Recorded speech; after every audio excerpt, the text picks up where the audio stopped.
Deep in reflection and oblivious of the busy London life around him, Paul Harley walked slowly along the Strand.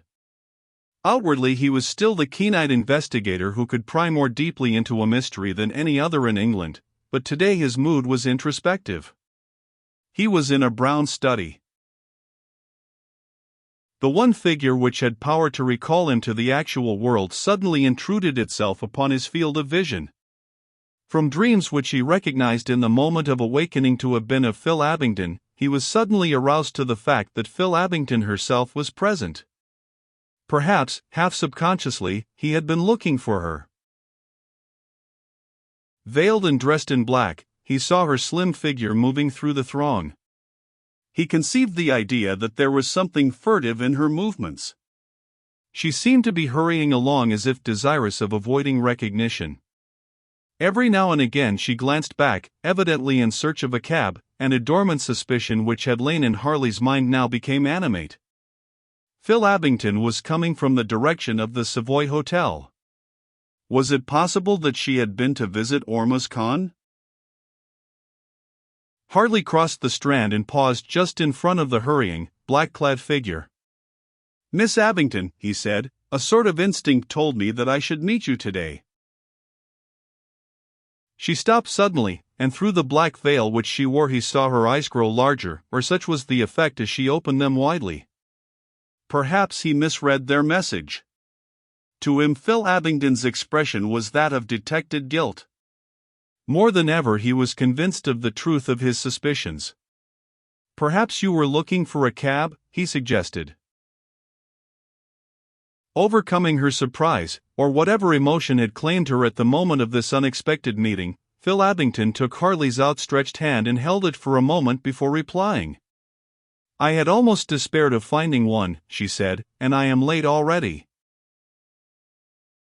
"The porter at the Savoy would get you one." "I have tried there and got tired of waiting," she answered quite simply.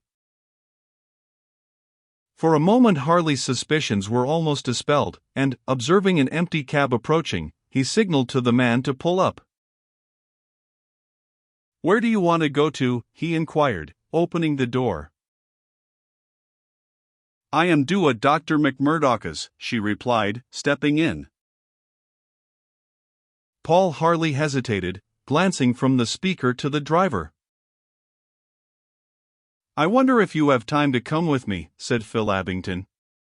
"I know the doctor wants to see you." "I will come with pleasure," replied Harley, a statement which was no more than true. Accordingly he gave the necessary directions to the taxi man and seated himself beside the girl in the cab. "I am awfully glad of an opportunity of a chat with you, Mr. Harley," said Phil Abingdon. "The last few days have seemed like one long nightmare to me." She sighed pathetically.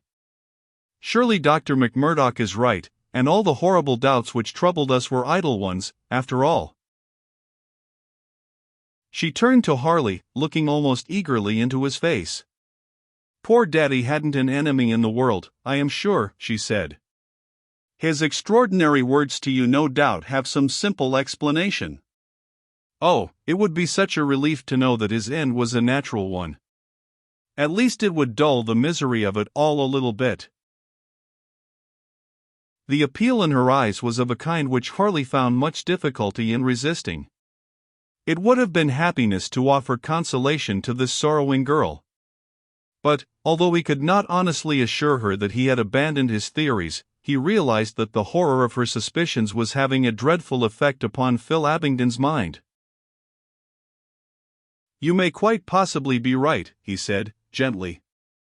"In any event, I hope you will think as little as possible about the morbid side of this unhappy business." "I try to," she assured him, earnestly, "but you can imagine how hard the task is. I know that you must have some good reason for your idea, something, other than the mere words which have puzzled us all so much." "Won't you tell me?" Now, Paul Harley had determined, since the girl was unacquainted with Nicol Bryn, to conceal from her all that he had learned from that extraordinary man. In this determination he had been actuated, too, by the promptings of the note of danger which, once seemingly attuned to the movements of Sir Charles Abingdon, had, after the surgeon's death, apparently become centered upon himself and upon Nicol Bryn. He dreaded the thought that the cloud might stretch out over the life of this girl who sat beside him and whom he felt so urgently called upon to protect from such a menace. The cloud? What was this cloud? Whence did it emanate, and by whom had it been called into being? He looked into the violet eyes, and as a while before he had moved alone through the wilderness of London, now he seemed to be alone with Phil Abingdon on the border of a spirit world which had no existence for the multitudes around. Psychically, he was very close to her at that moment, and when he replied evasively, "I have absolutely no scrap of evidence, Miss Abingdon," pointing to foul play. "The circumstances were peculiar, of course, but I have every confidence in Dr. McMurdoch's efficiency. Since he is satisfied, it would be mere impertinence on my part to question his verdict." Phil Abingdon repeated the weary sigh and turned her head aside, glancing down to where with one small shoe she was restlessly tapping the floor of the cab. They were both silent for some moments. "Don't you trust me?" she asked, suddenly. "Or don't you think I am clever enough to share your confidence?" As she spoke she looked at him challengingly, and he felt all the force of personality which underlay her outward lightness of manner. "I both trust you and respect your intelligence," he answered, quietly. "If I withhold anything from you, I am prompted by a very different motive from the one you suggest." "Then you are keeping something from me," she said, softly. "I knew you were." "Miss Abingdon," replied Harley, "when the worst trials of this affair are over, I want to have a long talk with you. Until then, won't you believe that I am acting for the best?" But Phil Abingdon's glance was unrelenting. "In your opinion it may be so, but you won't do me the honor of consulting mine." Harley had half anticipated this attitude, but had hoped that she would not adopt it. She possessed in a high degree the feminine art of provoking a quarrel. But he found much consolation in the fact that she had thus shifted the discussion from the abstract to the personal. He smiled slightly, and Phil Abingdon's expression relaxed in response, and she lowered her eyes quickly. "Why do you persistently treat me like a child?" she said. "I don't know," replied Harley, delighted but bewildered by her sudden change of mood. "Perhaps because I want to." She did not answer him, but stared abstractedly out of the cab window, and Harley did not break the silence, much as he would have liked to do so. He was mentally reviewing his labors of the preceding day when, in the character of a colonial visitor with much time on his hands, he had haunted the Savoy for hours in the hope of obtaining a glimpse of Ormuz Khan. His vigil had been fruitless, and on returning by a roundabout route to his office he had bitterly charged himself with wasting valuable time upon a side issue. Yet when, later, he had sat in his study endeavoring to arrange his ideas in order, he had discovered many points in his own defense. If his ineffective surveillance of Ormuz Khan had been dictated by interest in Phil Abingdon rather than by strictly professional motives, it was, nevertheless, an ordinary part of the conduct of such a case. But while he had personally undertaken the matter of His Excellency, he had left the work of studying the activities of Nicol Bryn to an assistant. He could not succeed in convincing himself that, on the evidence available, the movements of the Oriental gentleman were more important than those of the American. "Here we are," said Phil Abingdon. She alighted, and Harley dismissed the cabman and followed the girl into Dr. McMurdoch's house. Here he made the acquaintance of Mrs. McMurdoch, who, as experience had taught him to anticipate, was as plump and merry and vivacious as her husband was lean, gloomy, and taciturn. But she was a perfect well of sympathy, as her treatment of the bereaved girl showed. She took her in her arms and hugged her in a way that was good to see. "We were waiting for you, dear," she said when the formality of presenting Harley was over. "Are you quite sure that you want to go?" Phil Abington nodded pathetically. She had raised her veil, and Harley could see that her eyes were full of tears. "I should like to see the flowers," she answered. She was staying at the McMurdoch's house, and as the object at present in view was that of a visit to her old home, from which the funeral of Sir Charles Abington was to take place on the morrow, Harley became suddenly conscious of the fact that his presence was inopportune. "I believe you want to see me, Dr. McMurdoch," he said, turning to the Dar physician. "Shall I await your return, or do you expect to be detained?" But Phil Abington had her own views on the matter. She stepped up beside him and linked her arm in his. "Please come with me, Mr. Harley," she pleaded. "I want you to." As a result, he found himself a few minutes later entering the hall of the late Sir Charles's house.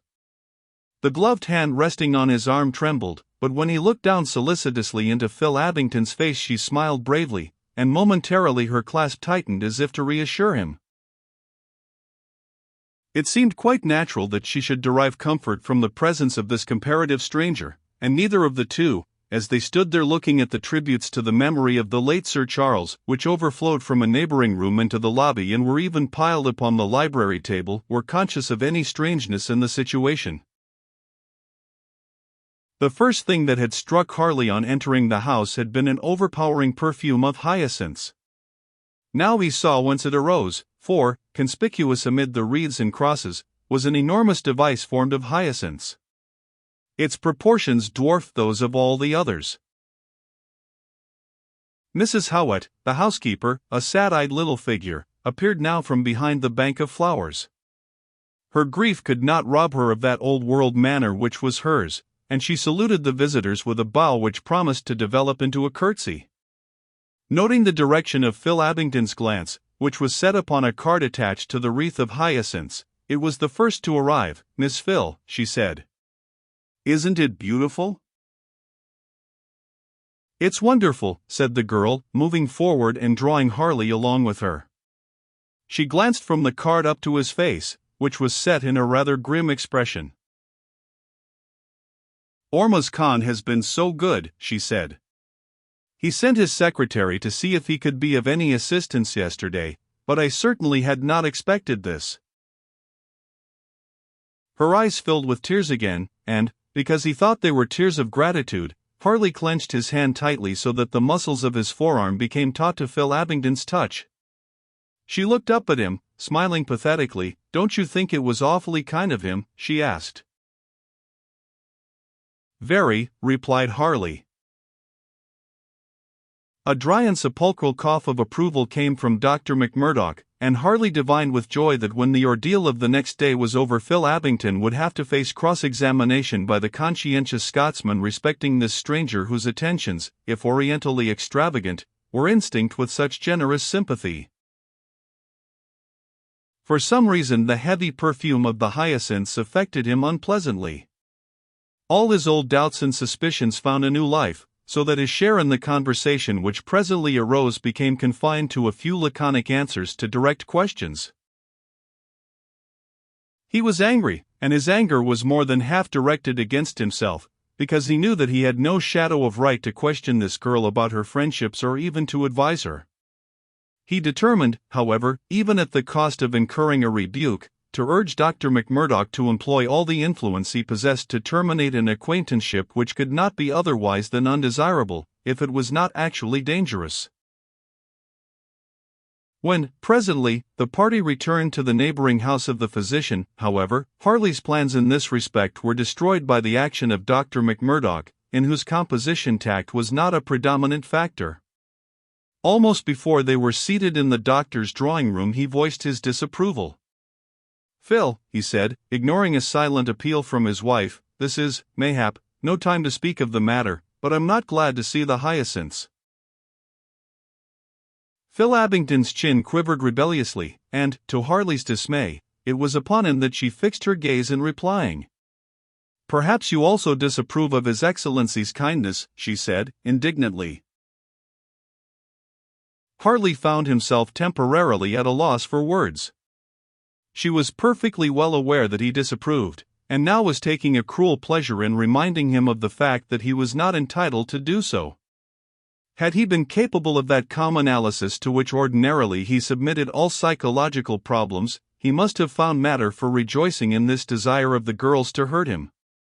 "I am afraid, Miss Abington," he replied, quietly, "that the matter is not one in which I am entitled to express my opinion." She continued to look at him challengingly, but— "Quite right, Mr. Harley," said Dr. McMurdoch, "but if you were, your opinion would be the same as mine." Mrs. McMurdoch's glance became positively beseeching, but the physician ignored it. "As your father's oldest friend," he continued, "I feel called upon to remark that it isn't usual for strangers to thrust their attentions upon a bereaved family." "Oh," said Phil Abington with animation, "do I understand that this is also your opinion, Mr. Harley?" "As a man of the world," declared Dr. McMurdoch, gloomily, "it cannot fail to be." Tardily enough he now succumbed to the silent entreaties of his wife. "I will speak of this later," he concluded. "Mayhap I should not have spoken now." Tears began to trickle down Phil Abington's cheeks. "Oh, my dear," cried little Mrs. McMurdoch, running to her side. But the girl sprang up, escaping from the encircling arm of the motherly old lady. She shook her head disdainfully, as if to banish tears and weakness, and glanced rapidly around from face to face. "I think you are all perfectly cruel and horrible," she said in a choking voice, turned, and ran out. A distant door banged. "Home," muttered Dr. McMurdoch, "I've put my foot in it." His wife looked at him in speechless indignation and then followed Phil Abington from the room.